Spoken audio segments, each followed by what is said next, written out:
Bismillahirrahmanirrahim. Assalamu alaikum. How are you all? Hope you all are fine. Students, we are going to have our lecture of computer sciences for class 9 and the topic is problem solving. आज का जो हमारा topic है वो है types of test data. Test data जो हम data जिसको हम टेस्ट करते हैं उसकी कितनी टाइप्स होती हैं उनको हम स्टडी करेंगे।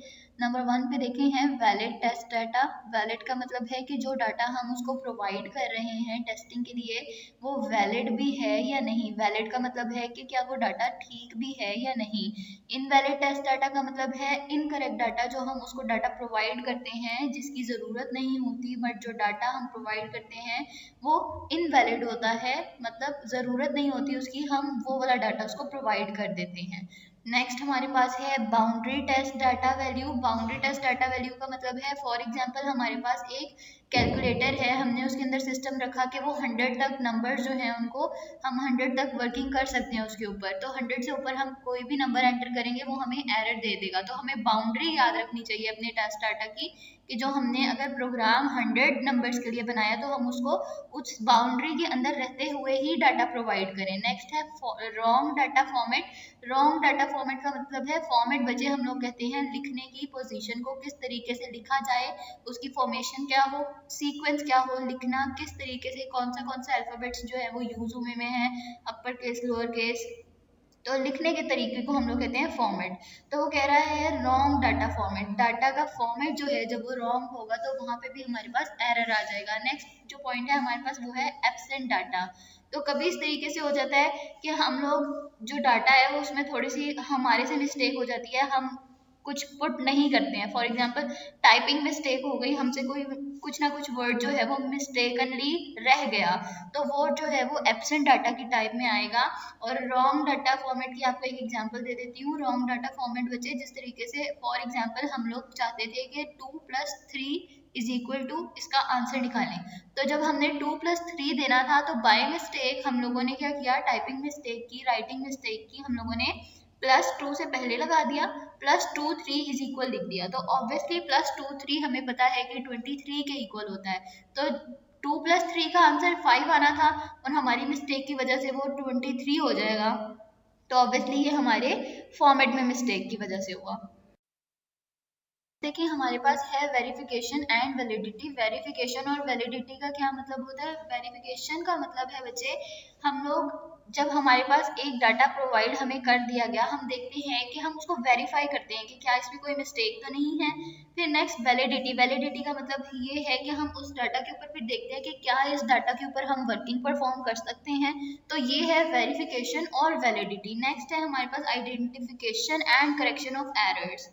तो आइडेंटिफिकेशन एंड करेक्शन का क्या मतलब है बच्चे? इसका मतलब ये है कि हम लोग क्या करते हैं, एरर्स ढूंढते हैं कि क्या जो हमने प्रोग्राम बनाया है उसमें कोई एरर तो नहीं है। अगर उसमें कोई एरर है तो हम उसको रिमूव कर दें। रिमूव ऑब्वियसली जिस टाइप का एरर होगा उसको देखते हुए ही फिर हम उसको रिमूव करेंगे, उसका क्या सोल्यूशन है और किस तरीके से हम उसको सॉल्व कर सकते हैं, ये सब तो आगे की बात है। लेकिन फर्स्ट जो हमारा काम है वो ये है कि हमने सबसे पहले जब हम एक प्रोग्राम तैयार कर लेते हैं, रेडी कर लेते हैं, तो हम लोगों ने देखना होता है कि क्या जो हमारा डाटा है इसके अंदर कोई एरर तो प्रेजेंट नहीं है। अगर कोई बग प्रेजेंट है, बग बच्चे कहते हैं एरर्स को हम लोग बग भी कहते हैं। अगर कोई बग प्रेजेंट है हमारे प्रोग्राम के अंदर तो उसको किस तरीके से करेक्ट किया जाए, किस तरीके से उस बग को रिमूव किया जाए प्रोग्राम के अंदर से।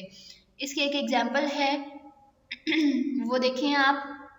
To recruit students for our school volleyball team, we need students having height between 144 centimeter and 164 centimeter to count qualified students. We developed the following algorithm.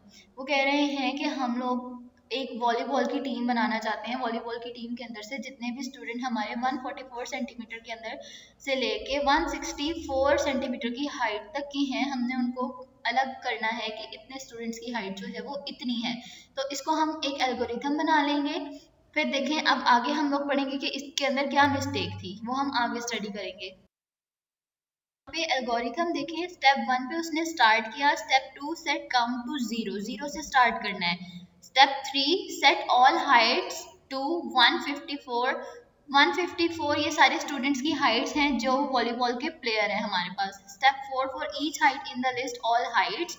Step 5 if height is less than 144 and height is greater than or equals to 164 then set count to count +1। कह रहा है कि अगर इसके बीच में height है तो फिर आप हम उसको प्रोग्राम को कहेंगे कि इसको काउंट 1 कर ले, 1 प्लस कर ले उसके अंदर। नेक्स्ट है स्टेप नंबर 6 आउटपुट काउंट।